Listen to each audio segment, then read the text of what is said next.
हमारे पास next concept है system of linear equations. हमने क्या करना है, लीनियर इक्वेशंस आपको पता है ऐसी इक्वेशंस जो हमारे पास क्या हो, जिनकी डिग्री क्या हो, 1 हो। तो अगर हम एक से ज़्यादा लीनियर इक्वेशन ले लें और तो उनको हम क्या बोलते हैं, सिस्टम ऑफ लीनियर इक्वेशन। अभी हमने क्या करना है, मैट्रिसेस से सिस्टम ऑफ लीनियर इक्वेशंस को डिस्कस करना है। तो आइए स्टार्ट करते हैं। अगर हम सिस्टम ऑफ लीनियर इक्वेशन की बात करें तो वो डिवाइड होता है into 2, which is homogeneous linear equation, और हमारे पास दूसरी टाइप कौन सी है, नॉन होमोजीनियस लीनियर इक्वेशन। आइए इनको देखते हैं। हमारे पास होमोजीनियस लीनियर इक्वेशन का क्या मतलब है। अगर मैं एक लीनियर इक्वेशन लिख लूँ ax plus B Y plus C Z equal to K, इसी तरह बाकी लीनियर इक्वेशंस भी लिखी जाएंगी। अगर यहाँ पे x1 y1 z1 कर लूँ, इसी तरह क्या आ जाएगा हमारे पास x2 y2 z2, तो हमारे पास ये क्या हो जाएगा, सिस्टम ऑफ लीनियर इक्वेशन। अगर हमारे पास इस तरह की लीनियर इक्वेशंस हों और हम कहें कि अगर हमारे पास कांस्टेंट जो है यानी k इक्वल टू 0 हो, तो हमारे पास सिस्टम जो आ जाता है वो क्या होता है, होमोजीनियस कहलाता है।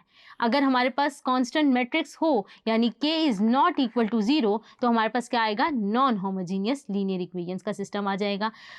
अच्छा, अब होमोजीनियस लीनियर इक्वेशन जो है वो फर्दर डिवाइडेड है इनटू 2 टाइप्स ऑफ सोल्यूशन। वो कौन से होते हैं, एक होता है ट्रिवियल सोल्यूशन। ट्रिवियल अपने नाम से ही जाहिर है, जैसे ओबियस लेस इंपॉर्टेंट सोल्यूशन। वो किस फॉर्म का होता है, हमारे पास यहाँ पर क्या आता है, अगर हमारे पास ए डिटर्मिनेंट जो है वो नॉट इक्वल टू 0 हो, यानी ए एक्स इक्वल टू 0 की फॉर्म। ए यहाँ पर क्या है, कोफिशिएंट मैट्रिक्स, और एक्स जो है वो हमारे पास वेक्टर मैट्रिक्स, यानी जिसको हम क्या बोलते हैं, variable matrix.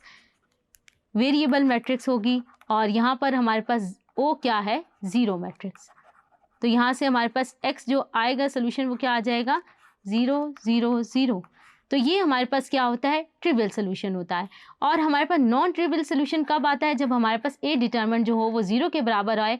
So system has infinite many solution. तो हम ये लिख लेते हैं। इनको मज़ीद अभी डिटेल में जो है हम 1 बाय 1 डिस्कस करेंगे।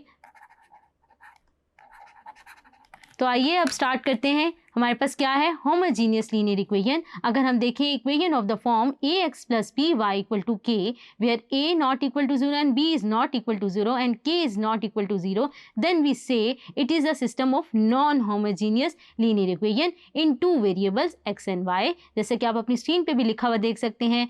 अगर हमारे पास 2 लीनियर इक्वेशन आ जाए, जैसे कि आप 2 लीनियर इक्वेशन को अपनी स्क्रीन पे लिखा हुआ देख सकते हैं, तो अगर हमारे पास ये कब होंगी, जब हमारे पास k1 जो हो क्या हो, k1 और k2 जो हो नॉन ज़ीरो हो। तो ये कौन सा सिस्टम होगा, non homogeneous linear equation in 2 variables x and y। अगर हमारे पास k 0 हो जाए तो वो क्या आ जाएगा, homogeneous linear equation. Homogeneous linear equation की बात करें, कुछ इक्वेशंस आप अपनी स्क्रीन पे लिखी हुई देख सकते हैं। अगर हम इन्हें कहें कि ये हमारे पास क्या है, ये सेटिस्फाई कब होंगी, जब हमारे पास x1 का solution x1 equal to 0, x2 equal to 0 and x3 equal to 0, so that system is always consistent. और हमारे पास क्या सोल्यूशन आएगा, ट्रिवियल सोल्यूशन आएगा। ये हमारे पास कौन सी थी, होमोजीनियस इक्वेशन थी, होमोजीनियस इक्वेशन। और ये जो हमारे पास सोल्यूशन है इसको हम क्या बोलेंगे, ट्रिवियल सोल्यूशन। और इसके अलावा कोई सोल्यूशन होगा, यानी x1 0, x2 0, x3 0 के अलावा कोई भी सोल्यूशन आएगा तो उसको हम क्या बोलेंगे, नॉन ट्रिवियल सोल्यूशन। इसके बाद हमारे पास आता है नॉन होमोजीनियस लीनियर इक्वेशन। इस सिस्टम को सॉल्व करने के लिए हमारे पास कुछ मेथड्स हैं। आइए इनको 1 बाय 1 हम डिस्कस कर लेते हैं। तो हमारे पास जो पहला मेथड है वो है यूजिंग मैट्रिसेस। यूजिंग मैट्रिसेस यानी ax इक्वल टू b की फॉर्म में हम अपनी मैट्रिक्स की इक्वेशन को लिख लेंगे और वहाँ से जो है x की वैल्यू फाइंड कर लेंगे। x क्या है, वेरिएबल की मैट्रिक्स है, उसको हम सॉल्व कर लेंगे, यानी x is equal to a inverse b जो है वो हमारे पास सोल्यूशन ऑफ अ सिस्टम आ जाएगा। दूसरा मेथड हमारे पास क्या है कि या तो हम अपनी मैट्रिक्स को एचिलॉन या रिड्यूस एचिलॉन फॉर्म में कन्वर्ट करके वेरिएबल्स की वैल्यू निकाल लें। और तीसरा मेथड हमारे पास क्या है, क्रैमर्स रूल।